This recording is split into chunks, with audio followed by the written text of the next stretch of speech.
Hey yo, halo guys, para pencari hiburan lewat media anime. Kembali lagi bersama MC Naif di sini yang akan melanjutkan alur dari anime Sentai Daishikaku episode 7 dan 8. Apa yang bakalan terjadi pada episode kali ini? Langsung saja kita mulai.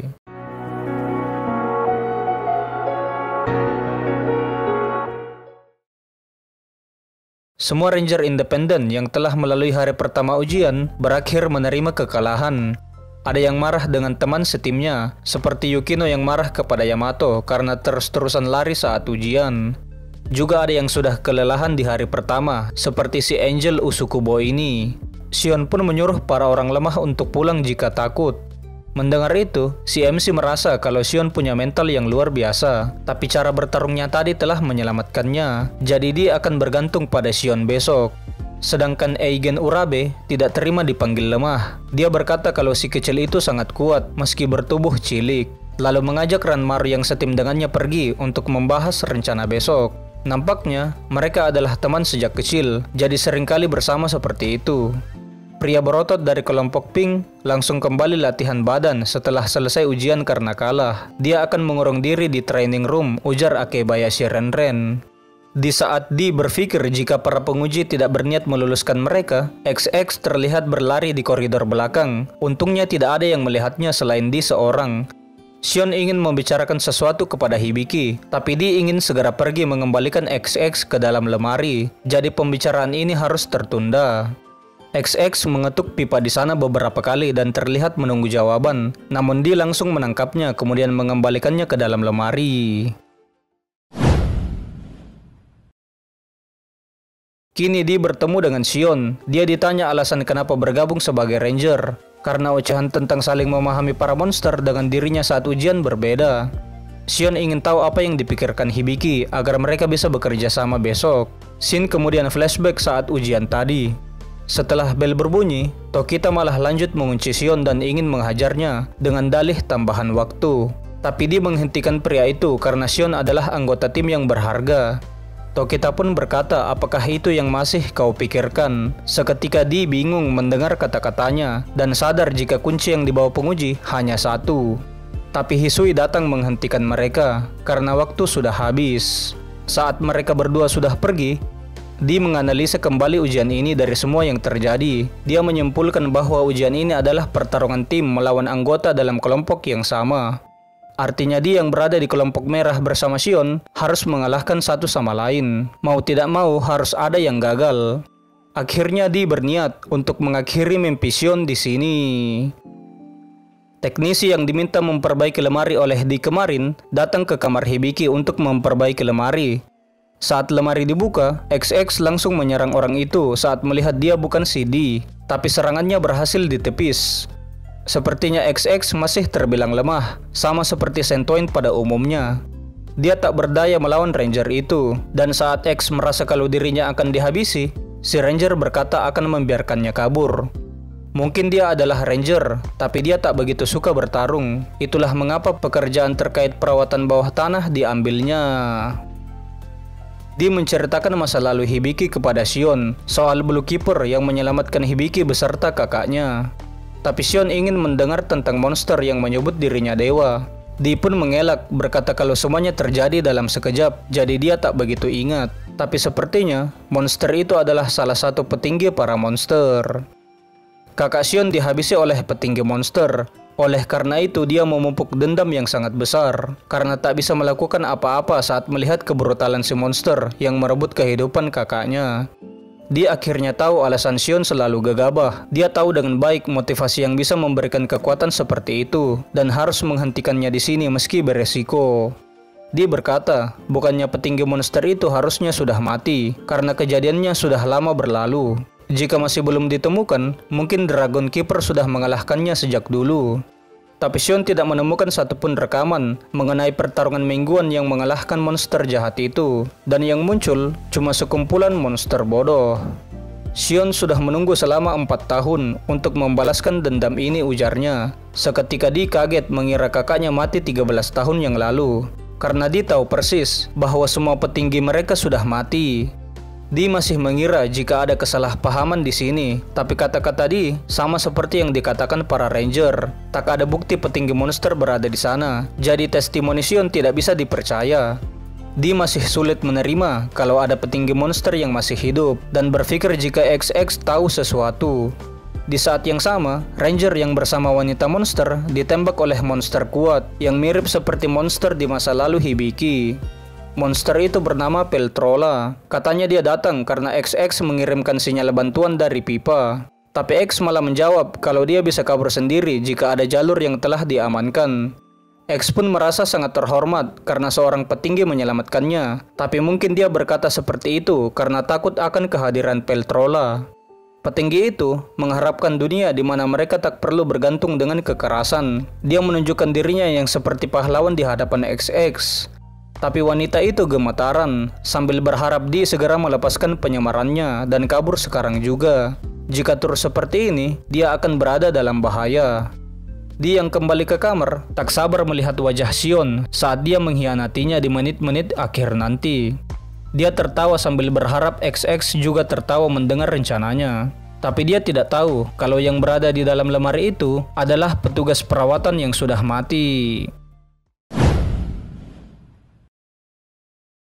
Hari kedua ujian dimulai. Di kesal karena Shion tak kunjung datang dan melihat beberapa keanehan saat itu.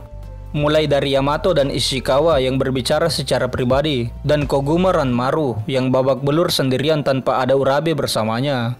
Tiba-tiba Aizome muncul di dekatnya. Seketika Di kaget karena musuh di ujian ini datang. Aizome berkata kalau dia tak perlu takut. Monster yang kuncinya sudah direbut tak bisa bertarung lagi. Artinya pertarungan kelompok biru sudah berakhir. Dia bercerita kalau para kadet bekerja sama mengalahkannya. Mereka tak pernah melihat siapapun yang lolos ujian ini setiap tahun. Tapi sekarang berbeda. Membuatnya ingat sewaktu dia kecil dulu. Tapi dia memotong ceritanya karena saat ini sedang ujian. Aizome mengira dia menganggur karena partnernya kabur. Dia seperti membela Shion kalau dia tidak kabur dan akan kembali. Aizome pun menambahkan jika Hibiki benar, kalau tak bekerja sama, mereka tak akan bisa mengalahkan monster. Dia sudah muak dengan kata-kata itu. Dia sudah tahu, ujian ini ingin mereka saling menghancurkan. Si gadis melihat jika Hibiki seperti tidak ingin melawan Shion karena mereka berteman. Dia mengelak kalau dia hanya ingin bekerja sama agar bisa mengalahkan pemeran monster. Setelah merebut kuncinya, dia akan beralasan lalu bersembunyi. Dia tak seperti rekannya yang berpura-pura sebagai pembela keadilan. Cuma dia sendiri yang bertarung dengan mempertaruhkan nyawanya di sini. Aizome pun ingin membantu Hibiki. Dia memberi petunjuk kalau Tokita berada di bawah bersama Shion. Kemudian dia bergegas menuju ke sana. Kedua orang itu sedang bertarung saat Di datang. Dia terus menyerang tanpa mendengarkan saran dari teman setimnya. Rupanya Shion dibantu oleh 4 orang untuk merebut kunci dari Tokita. Seketika dia bingung maksud dari semua ini. Seperti yang dia lihat, pertarungan ini adalah rebutan kunci di skuad yang sama. Shion bekerja sama dengan mereka berempat. Artinya, mereka sekarang adalah musuh. Dia merasa kesal karena dicurangi, tapi Tokita memberi masukan karena kenaifannya. Dia tak boleh sekalipun lengah saat melawan monster. Hari saat dimana Ranger kalah adalah hari dimana umat manusia punah. Itulah kenapa mereka tak menahan diri untuk mengirimkan Dragon Keeper ke barisan terdepan, yang menjadi kelima Ranger terkuat dari masing-masing skuad yang ada. Dan ujian ini sudah seperti pertarungan mingguan. Dia pun mengingat kata-kata Aizome sebelumnya untuk berhati-hati. Orang-orang di sekitarnya lebih rela melakukan segala cara daripada yang dia bayangkan. Kedua orang lainnya yang juga ditinggalkan, yaitu Angel dan Yamato, menjadi tempat dia berbagi rasa. Dia tidak akan pernah memaafkan Shion karena sudah mengkhianatinya. Angel pun menyarankan agar mereka bekerja sama karena tidak ada larangan mengambil kunci yang telah direbut dari penguji yang berperan sebagai monster. Di pun pergi mengajak Koguma bekerja sama, tapi orang yang dia ajak merasa mustahil karena tim lain memiliki 5 orang dengan nilai tertinggi. Sangat tidak mungkin bagi mereka untuk menang meski bekerja sama. Dia men-trigger Ranger itu, berkata sampai terpuruk seperti ini karena kalah sekali, membuatnya ditonjok di muka sebab dia tak tahu apa-apa tentangnya. Tapi dia adalah monster yang paling tahu rasanya kalah berkali-kali. Dan sekali lagi, dia mengajaknya bekerja sama sebagai sesama pecundang. Dua orang yang lain datang memberi info bahwa pertarungan keempat sudah dimulai tim lain. Jadi sisanya tinggal monster kuning. 3 orang mengepung Yumeko. Dia mendengar tim yang lain ada 5 orang, sedangkan mereka cuma bertiga. Tapi selama ada Hibiki di sini, dia tidak keberatan. Hibiki terlihat aneh akhir-akhir ini di mata Yumeko karena selalu was-was saat berada di dekatnya, membuatnya sedih akibat kesepian. Dia berterima kasih atas perhatian Yumeko, lalu dia meminta kunci kuning yang dimilikinya. Tapi mengingat ini ujian, tentu saja tidak bisa semudah itu. Dia pun ditembaki oleh ketiga orang yang mengepungnya, tapi tak ada sama sekali goresan yang dia terima. Melihat ada celah, Koguma mencoba menyerangnya dari belakang, tapi tebasan pedangnya tertahan oleh sesuatu yang terlihat seperti pelindung. Ternyata pelindung itu adalah jawaban kenapa Yumeko tidak terluka saat ditabrak truk kemarin. Mereka berempat masih terus mencoba mengalahkannya, tapi kegesitan Yumeko membuat mereka tak bisa mengimbangi setiap pergerakan yang dia lakukan. Yamato pun ditargetkan oleh wanita itu karena dia adalah tim kuning yang memang harus melawan monster pemegang kunci kuning. Yumeko sudah mengamati Yamato. Dia menyimpulkan jika Yamato berpikir dirinya takkan diincar bila berada di belakang. Itulah penyebab partner wanitanya kemarin, yaitu Yukino, mengatakan hal itu padanya. Dia pun dikasih paham oleh Yumeko bahwa dirinya tak cocok menjadi pembela keadilan karena sifatnya. Dia melayangkan pukulan untuk menolong temannya, tapi Yumeko bisa menangkap tangan yang hendak mengenai wajahnya itu. Dia tak tahu pahlawan harus seperti apa menurutnya, tapi semua orang bisa menjadi pahlawan, meski penjahat sekalipun. Seketika senyuman jahat Yumeko terlihat mendengar kata-kata dari orang itu. Kemudian memberikan kunci yang dia pegang tanpa perlawanan kepada Yamato. Dia berpikir akan lebih menarik jika orang seperti mereka menjadi Dragon Keeper, lalu bertanya apa yang akan mereka lakukan jika menjadi Ranger resmi. Dia menjawab akan menguasai dunia. Teman yang lain sedikit kaget, tapi Yumeko malah senang mendengar jawaban itu dan akan mendukungnya. Dia sudah tahu kalau Hibiki di sana adalah CD yang menyamar, membuatnya makin senang karena rencana mereka bisa berlanjut. Dan tersisa 4 artefak suci lagi yang harus diambil dari para Dragon Keeper. Mereka belum bisa lengah hanya karena memperoleh 1 kunci, apalagi tim musuh begitu kuat. Dia berkata, jika tim elit itu berperan sebagai Dragon Keeper, mereka akan berperan sebagai monsternya. Tapi yang lain tak ingin menjadi monsternya karena bisa dibenci, memberikan serangan mental kepada dia mendengar jawaban mereka yang sangat tulus. Koguma pun mencoba membantu dia merasa baikan karena dia tahu kalau dia seorang monster. Sebentar lagi bel akan berbunyi dan besok adalah penentuannya. Mereka harus membuat keajaiban dan menjadikan mimpi mereka nyata. Karena mereka berkumpul di sini tidak lain karena suatu alasan. Tapi Urabe datang dari belakang bersama Yukino, lalu merebut kunci yang dipegang oleh Yamato. Dia berusaha menghentikannya, tapi serangan itu ditepis oleh Urabe.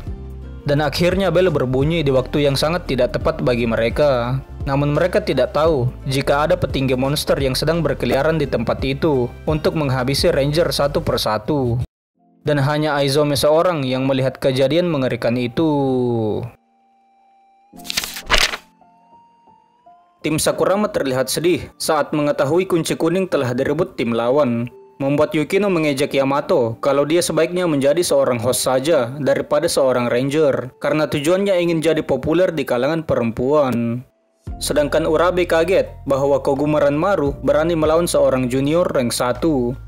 Namun ada yang aneh di sini, yaitu tatapan si Kribo terhadap Angel yang terlihat menghitung sesuatu. Lalu saat hitungan ke-60, Di mengaku kalah, kemudian lanjut basa-basi kepada Yukino yang memegang kunci kuning. Akhirnya, kunci itu direbut oleh si monster begitu dia lengah. Urabe pun marah karena mereka merebut kuncinya di saat waktu sudah habis, lalu melaporkan hal ini kepada Shion yang baru saja sampai di sana. Ternyata ujian hari kedua belum selesai, ujar Shion. Seketika kedua orang itu kaget mendengarnya. Sangat tidak mungkin kalau mereka salah dengar bunyi bel yang sangat besar di sana. Namun Shion beserta dua teman timnya tidak mendengar apapun di tempat lain. Rupanya ini adalah rencana tim Sakurama untuk mengelabui tim lawan. Sebelum mereka mulai melawan Yumeko, si Kribo diminta oleh Di untuk mengutak-atik bel di tempat ini agar berbunyi lebih cepat dari waktu yang sudah ditentukan. Rencana ini sebenarnya ditujukan kepada Yumeko untuk membuatnya lengah saat mengira waktu sudah habis, kemudian merebut kunci kuning darinya.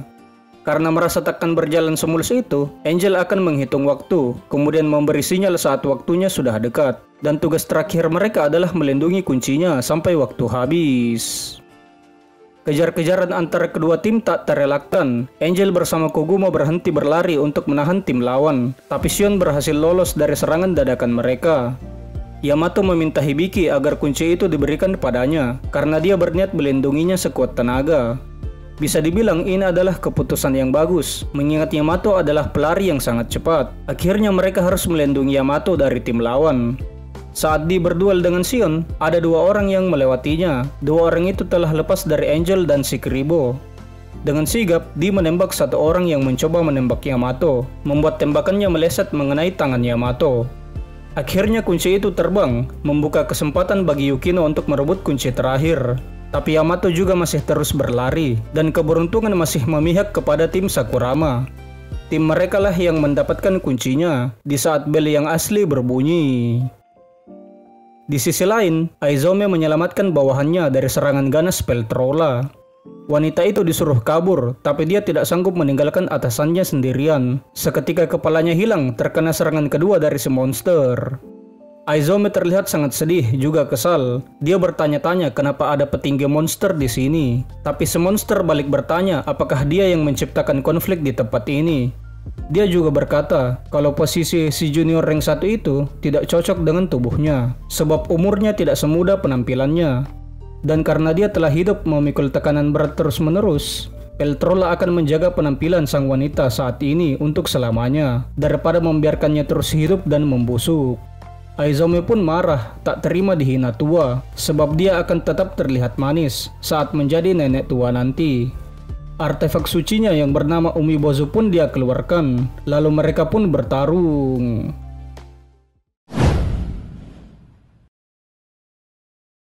Tim Sakurama senang karena Shikiribo menjadi kunci kemenangan mereka kali ini. Kata Yamato, Shikiribo lebih cocok untuk masuk ke skuad kuning ketimbang skuad biru.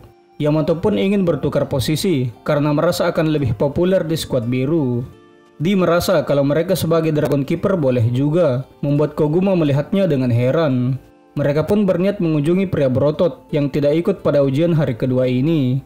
Tapi karena Di ada urusan, Angel dan Yamato pergi duluan mengunjunginya. Lalu saat mereka sudah pergi, Shikiribo bertanya kenapa ada fighter sepertinya di sini. Tapi sangat tidak mungkin kalau Di memberitahu jawaban itu kepada musuhnya. Jadi dia mengancam Koguma untuk tidak mengatakan tentang dirinya kepada siapapun. Namun Koguma terlihat percaya jika monster itu tidak berniat buruk padanya. Jadi dia meminta si monster untuk menyelesaikan urusannya dengan cepat agar bisa bergabung. Saat dikunjungi, Shippo benar-benar terlihat seperti orang lain. Dia menganggap kekuatannya setara dengan semut, yang bukan tandingan seekor naga, mau sebanyak apapun mereka. Tapi Shikiribo mencoba membuatnya bersemangat. Dia memberitahu kalau mereka berhasil merebut satu kunci berkat kemampuan semua anggota timnya. Tapi yang membuat Shippo kena mental adalah karena dia tidak bisa menggapai tubuh yang sangat kuat, seperti si junior rank 1 squad pink, dan takkan bisa menang darinya. Tapi saat diberitahu kalau kuncinya sudah direbut oleh tim Elite Shion, dia kembali bersemangat sebab tak ada lagi lawan yang bisa menghalanginya. Dia tidak sengaja melihat Ishikawa yang berbincang dengan Yukino soal kunci yang telah direbut. Pria tua itu yakin jika Yukino bisa belajar dari kesalahannya. Mendengar kata-kata itu, Yukino bersandar ke dekapan Ishikawa. Nampaknya mereka berdua menjalin suatu hubungan yang tidak diketahui oleh orang lain. Dan Di hanya bisa kesal melihat penduduk permukaan yang bermesraan di saat seperti ini. Kembali ke sisi anggota tim Sakurama, Shikiribo memberitahu Angel mengenai sesuatu soal Dragon Gadget yang nantinya akan diberitahu kepada penonton. Lalu dia bertanya kepada Yamato, apa dia benar-benar cocok di skuad kuning. Siapapun pasti setuju, tapi kalau dia masih mau di skuad biru, itu sudah beda cerita, jawab Yamato. Koguma pun berniat menemui instrukturnya untuk membicarakan masalah ini. Sedangkan Yamato juga punya janji dengan seseorang, jadi dia pergi dari sana. Dia bertemu Koguma di koridor dan diberitahu untuk menanyakan hal penting yang sudah dijelaskannya mengenai Dragon Gadget kepada Angel.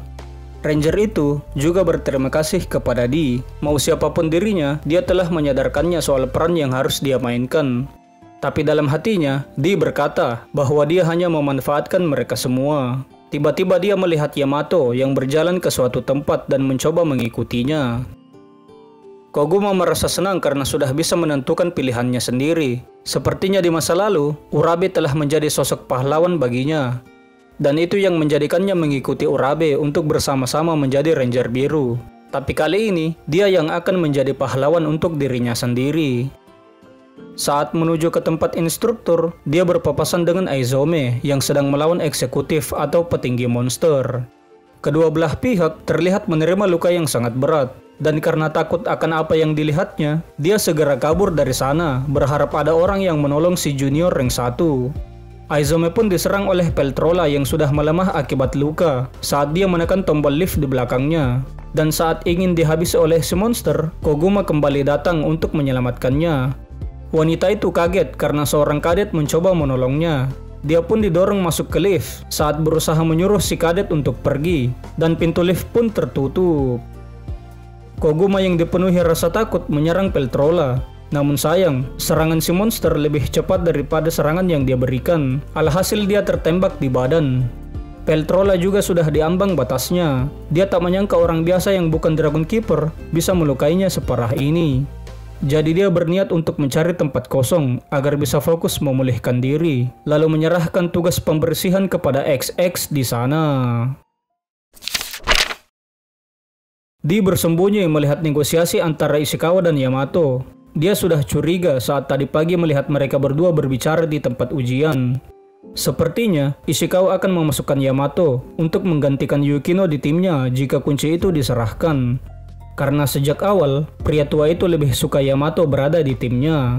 Membuat Di tahu kalau Ishikawa ternyata orang yang lebih brengsek darinya. Kemudian saat kuncinya ingin diambil oleh si pria tua itu, Yamato berkata kalau kunci ini bukan miliknya sendiri, tapi milik mereka berempat yang bekerja sama untuk mendapatkannya. Jadi dia tidak bisa menyerahkan kunci itu. Padahal jalan menjadi Ranger sudah berada tepat di depan matanya jika menerima penawaran ini, ujar Ishikawa. Namun semua ini tak ada bedanya jika besok mereka yang menang, balas Yamato. Di pun menampakkan dirinya dan salut dengan kata-kata si Yamato. Dia juga kagum dengan Ishikawa karena sangat pandai dalam hal ini, membuat dia ingin menjatuhkannya dengan mempertaruhkan harga diri. Yamato pun pergi dari sana, diikuti oleh Di dari belakang. Dia sangat sempurna untuk tim ini karena tidak menerima tawaran menggiurkan tadi. Para junior rank 1 berkumpul melihat bekas pertempuran Aizome. Mereka sudah mengirimkan sinyal darurat ke markas, dan berita itu harusnya sudah sampai jika sinyalnya masih hidup. Musuh mereka terlihat seperti tidak ingin para Dragon Keeper tahu masalah ini, karena bisa saja dia langsung dibasmi. Yumeko berkata kalau ini bukan waktu yang tepat untuk melakukan ujian. Namun Hisui tak ingin memberitahu kadet soal ini, karena masalah ini termasuk top secret di antara Ranger sekalipun. Tokita pun menambahkan bahwa tugas ini ditujukan untuk pasukan Ranger yang asli, jadi mereka harus membawa replika artefak suci masing-masing. Semua ini sudah bukan main-main lagi, sekarang adalah waktunya untuk berburu. Shippo kini bergabung ke dalam tim Sakurama yang sudah pasti akan menjadi kekuatan tambahan. Koguma pun datang agak terlambat saat itu, dan dia tidak terlihat punya luka atau apapun setelah kejadian yang menimpanya kemarin. Para kadet pun berniat untuk menyelesaikan semua ini dengan duel 1 lawan 1. Lalu tim yang mendapatkan kelima kunci akan memenangkan pertempuran. Pertarungan ini hanya diperbolehkan memakai senjata Dragon Gadget dan dilarang memakai kecurangan. Masing-masing dari mereka akhirnya pergi mencari tempat bertarung. Urabe mencoba berbicara dengan Koguma yang tidak mau mendengarkannya. Dia berkata jika tak bermaksud meninggalkan si Kiribo. Hanya saja tak ada jaminan kalau mereka akan bersama selamanya. Di sisi Angel, dia bertanya kepada Ishikawa apa dia menganggapnya sebagai musuh sejak hari pertama dia terluka karena menyusahkannya dari awal. Pria tua itu pun membalas agar dia tidak memaksakan diri, juga tak ingin melihat gadis manis sepertinya terluka lagi, jadi menyerah saja. Angel merasa kalau si pria tua itu orang yang lembut, tapi dia sangat tidak suka diremehkan. Kini, Di bersama dengan ketua tim lawan, mereka berbincang soal pengkhianatan ketua tim itu. Dia kesal karena Sion terus mengoceh alasannya untuk menjadi ranger resmi. Kemudian berkata, jika insiden kakaknya itu pasti bukan ulah eksekutif. Seketika kata-kata itu menyulut amarah Sion. Tidak mungkin para eksekutif masih hidup, pikir Dee. Jika memang masih ada, apa gunanya para Dusters hidup seperti itu selama 12 tahun ke belakang? Mereka pun akan bentrok satu sama lain. Saat Dee mengeluarkan pedang dari gadgetnya, Sion hanya bisa kaget karena tak tahu kenapa pedang lawannya berbeda. Ternyata ini adalah pesan Koguma yang diberitahukan ke Angel tadi, bahwa Dragon Gadget memiliki form baru yang dia temukan selain Sword dan Gun form, dan namanya adalah Burst form. Kekuatan dari form itu sangatlah kuat, sampai bisa menghancurkan benda yang sangat keras sekalipun. Sion kesulitan menghadapi senjata dari Hibiki, membuatnya hanya bisa menghindar. Saat dihina curang, Dee membalas jika ini tidak melanggar aturan, karena ini cuma Dragon Gadget. Dia juga punya ambisi yang harus dipenuhi meski memakai cara apapun. Akhir dari pertarungan ditentukan oleh seberapa kuatnya tekad seseorang, dan energi yang mengalir kuat ini adalah buktinya. Sion pun menembak apar di dekat Dee. Dia berusaha menutup penglihatan sang lawan, tapi Dee mengayunkan pedangnya ke tanah, seketika menghancurkan pijakan mereka. Sion pun disuruh untuk menyerah saat dia terpojok. Dia tidak gentar meski berkali-kali diberitahu jika para eksekutif sudah tidak ada. Karena telah mendengar kata-kata itu selama bertahun-tahun. Bahkan Red Keeper juga mengatakan hal yang sama saat kakaknya mati. Sama sekali tak ada catatan kalau eksekutif muncul ke permukaan selain di pertarungan mingguan. Jadi sudah pasti fighter yang sudah mengalahkannya.